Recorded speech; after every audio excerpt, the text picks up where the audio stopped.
बहुत ज्यादा कंट्रोलिंग थी। लाइक कि मुझे पता होता था कि अगर मैं थोड़ा सा भी बोलूंगी तो मेरा फीमेल वर्जन बाहर आ जाएगा। अच्छा। मैं चलूंगी तो फीमेल वर्जन आ जाएगा। ओके। तो मैं बहुत कंट्रोलिंग रहती थी। मैं फैमिली फंक्शंस अवॉइड करती थी। अवॉइड करती थी या अवॉइड करवाए जाते थे? दोनों ही सूरतों में एक ही चीज होती थी कि अगर जाना है तो बोलना नहीं, उठना नहीं, चलना नहीं, और अगर नहीं जाना तो फिर तुमने घर से भी नहीं बाहर जाना। अच्छा। तो वो दोनों सिचुएशन में ऐसे होता था कि मेरे माशाल्लाह भाई भी हैं, वाले साहब भी हैं, तो वो एक पूरा एक होता है आपके ऊपर पंजा कि अगर आपने कुछ भी हल्का सा भी कुछ कर दिया तो आप गिरफ्त में आ जाओगे।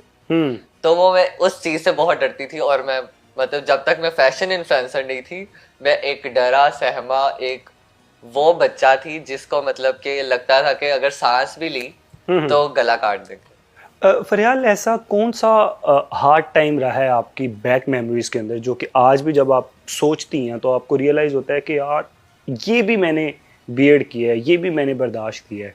टफ टाइम कोई ऐसा? जब फर्स्ट टाइम मुझे ये चीज पता चली थी कि मैं एक बायोलॉजिकली वुमेन नहीं हूँ। ओके। जब मुझे फर्स्ट टाइम ये चीज पता चली थी कि मैं एक जेंडर वाइज एक औरत नहीं हूँ, उस टाइम से लेकर मेरे बाकी का सारा टाइम जब तक मैं फरियाल में कन्वर्ट नहीं हुई, वो पूरा टाइम बहुत हार्ड था। सोसाइटी की तरफ से, फैमिली की तरफ से, लव वंस की तरफ से बहुत फेस सफर किया है। लाइक हर चीज को बताने में और एक्सप्रेस करने में फर्क होता है। तो वो जब मैं मतलब कि इस चीज को जान चुकी थी कि मैं इनसाइड एंड आउटसाइड डिफरेंट हूँ जी, तो उस चीज के बाद से ही लेकर फरियाल बनने तक मेरा सफर बहुत बहुत मुश्किल रहा है। लेकिन फिर एक टाइम आया जब मैंने इस चीज को, मैंने कब तक मतलब कि खामोश रहूंगी और कब तक इस चीज में रहूंगी कि ये किया तो गलत हो जाएगा, गलत करके तो देखो, मे बी वो आपकी जिंदगी का राइट पॉइंट नहीं। द पॉइंट इज के वो तो आपकी अपनी फीलिंग्स है ना, उसमें तो देखें कोई भी किसी को चेंज नहीं कर सकता, ये बाय नेचुरल आपकी फीलिंग्स हैं। लेकिन ये है कि हमारी सोसाइटी, हमारा जो यहाँ का और है उसको एक्सेप्ट करने में थोड़ा सा टाइम लेता है, चीज़ों को वैसे नहीं एक्सेप्ट करता जैसे होना चाहिए। लाइक मतलब वो देखते हैं कोई इंसिडेंट अगर आप सुनाना चाहें? हाँ जरूर। अभी मैं आपको न्यू ईयर का बताती हूँ। जी जी। मैं एक पार्टी में गई और मतलब वहां पर न्यू ईयर पार्टी थी, तो एक रैंडम पर्सन मेरे पास आके कहता है कि ये मेरी कार की कीज है और ये आपका न्यू ईयर गिफ्ट है। ओह अच्छा। आई वाज लाइक मैं नहीं रख सकती, सॉरी, बट ही सेड नहीं आप रखे, ये आपका गिफ्ट है। मैं आपको जब से देख रहा हूँ, मेरी नजरों से आप ओझल नहीं हो रही, मतलब हर जगह आप दिख रही हैं। अच्छा। मैंने बोला मुझे माफ। तो फिर आपने उनसे गाड़ी एक्सेप्ट की एज ए गिफ्ट के? नहीं, इतना महंगा तोहफा मुझे मिला है। लेकिन एक रैंडम पर्सन की तरफ से मैं इतना महंगा तोहफा शायद कबूल करते हुए सोचूंगी। अच्छा जी। तो मेरा सवाल ये था कि शादी को लेके अगर हम बात करें तो in the end everyone has a feelings, everyone wants to spend a time with their partners. तो शादी की जब ऑफर होती हैं तो फिर क्या दिल में आता है? शादी का रिलेशन सिर्फ बॉडी से नहीं है कि अगर आपको किसी की फिजिक पसंद है, किसी की अपीयरेंस पसंद है। शादी इज लाइक कि अगर आपको शादी करनी है ना, पूरे खानदान के सामने ढोल ढमाका करके सबको बताना है कि मैं शादी कर रहा हूँ, फिर आप मुझसे शादी करो। अच्छा। अगर आपको ये है कि हम दोनों शादी कर लेते हैं, किसी को बताएंगे भी नहीं, तुम अपना करियर कंटिन्यू रखो, मैं अपना करियर कंटिन्यू रखूं, फिर इस तरह तो भाई तुम आओ मेरे पास, सही है, और मुझे पैसे देके जाओ। Means there is no any feelings. हाँ, अगर शादी में आप, शादी कहते हैं मोहब्बत से होती है। जी जी। मोहब्बत मुझको मिली नहीं और अब मुझे शादी करनी नहीं है, अब सिर्फ काम करना है और अपने सिर्फ काम करना है। अच्छा फरियाल, मुझे ये बताइएगा कि पाकिस्तानी इंडस्ट्री के अंदर यू नो दैट कि mostly makeup artist, designer, stylist, they are transgender, you know, gays. तो इनके अंदर जाके खुद को एक्सेप्ट करवाना कैसा था, या किस तरह से, कितना हार्ड रहा है आपके लिए ये सब?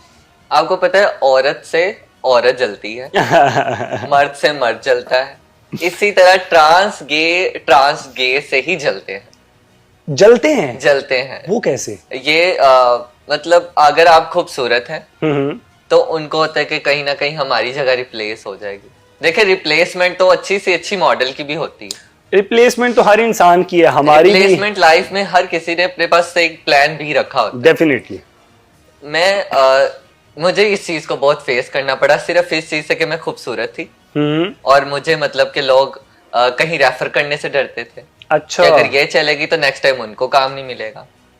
अच्छा। तो इस चीज को बहुत सफर किया, but thanks to social media जहां से मैं वायरल हुई और मैं मतलब लोगों की नजरों में आई, वरना अगर इंसान के बस में होता तो मैं शायद अभी भी वो चार दीवारी में ही होती।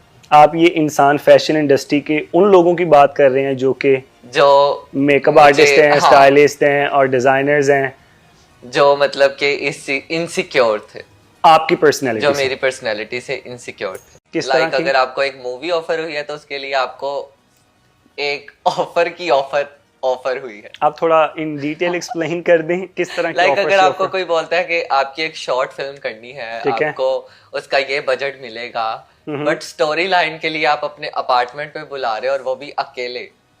अच्छा। तो आपको नहीं लगता कि वो थोड़ा सा हैरेसमेंट सीन हो जाता है? ये हमारी पाकिस्तान इंडस्ट्री की आप बात कर रहे हैं। पाकिस्तानी इंडस्ट्री का एक डार्क सीक्रेट है जो मैं शेयर कर रही हूँ। और ये कहाँ पे हैपन हुआ? लाहौर में, इस्लामाबाद में, कहाँ? ये इस्लामाबाद में हुआ।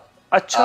आज से 1 साल पहले मुझे बोला गया कि आपकी एक शॉर्ट फिल्म करनी है। ठीक है। और वो मतलब कि एक अच्छे चैनल पे, मैं नाम नहीं लूंगी उसका, ठीक है, उस चैनल पे उसको रिलीज करेंगे। और वो बाद में हुई भी, लेकिन उसमें मैं नहीं थी, उसमें एक और ट्रांसजेंडर थी। ठीक है। जिसने उनकी ऑफर एक्सेप्ट कर ली। बट मैं टोटली उनका पूरा, आप एक चीज को अगर नेगेटिव कर रहे हो ना तो उसे नेगेटिव में ही रखो, आप उसे पॉजिटिव से स्टार्ट करके नेगेटिव में मत लेकर जाओ। डेफिनेटली। यानी कि अगर आपको नाइट स्पेंड करनी है तो आप डायरेक्ट नाइट का बोलो। ये मिड वाली बातें, ये मैनिपुलेशंस, मिड में आप एक बंदे को पूरा एक ग्रीन फ्लैग बनाकर फिर बाद में से रेड फ्लैग मत दिखाओ। आप उसको मूवी की ऑफर दे रहे हो तो फिर आप उससे मूवी करवाओ। काम की अगर बात है तो काम किया जाए। ऑब्वियसली मैं ये नहीं कहती हूँ कि नाइट करना गलत है, बहुत से लोगों का घर चल रहा है इस चीज से, लेकिन अगर आप वो ही चाहते हो तो आप बीच में फिर ये मूवी, ये ड्रामा, ये सब क्रिएट मत करो। आप डायरेक्ट बोलो कि मुझे नाइट करनी। Very nice. इससे ये होता है कि दोनों साइड्स पे क्लियर रहता है और किसी को मिस यूज या मिस गाइड भी नहीं किया जाता। इंडस्ट्री की इमेज खराब होती है इस तरह। तो इसका मतलब है फिर आपने वो प्रोजेक्ट? मैंने वो प्रोजेक्ट नहीं किया, मैंने बोला नो। देखें आप उसके बाद इतने प्रोजेक्ट आपने किए हैं माशाल्लाह। अल्हम्दुलिल्लाह मैं आज आपके सामने हूँ। नहीं सर, ये मेरे लिए बहुत जो है ना प्लेजर है। It's a really pleasure for us to having in our podcast. अच्छा फरियाल, मुझे ये बताइएगा कि जिंदगी में रिलेशनशिप की अगर बात करें तो प्यार हुआ कभी आपको?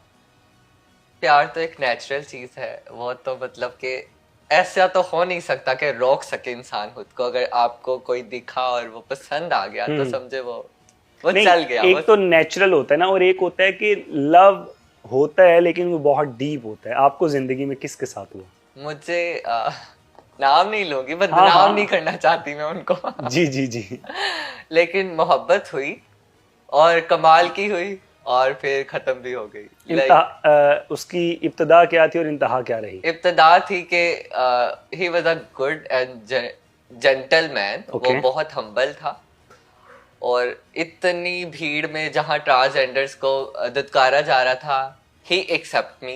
Oh, very nice. But the at of the end, because society आ जाती है, पेरेंट्स आ जाते हैं और फिर फैमिली आ जाती है, तो हम दोनों कहीं ना कहीं वो एक वन साइडेड लव में ही रह गए। उसका भी एक तरफा प्यार था, मेरा भी एक तरफा प्यार था, ये कभी दो तरफा नहीं हो सकता। यानी कि वो सक्सेसफुल स्टोरी नहीं रही आपकी? आपको, मुझे ऐसा लगता है कि अगर प्यार मिल गया तो प्यार की वैल्यू नहीं रहती। अच्छा। अगर वो मुझे मिल जाता तो शायद आज उसका जिक्र ना होता। इसका मतलब है कि अगर वो नहीं मिले हैं तो आज उनका तज़किरा और आज उनका जिक्र भी है और वो दिल में भी है। चलें, दैट्स द गुड थिंग।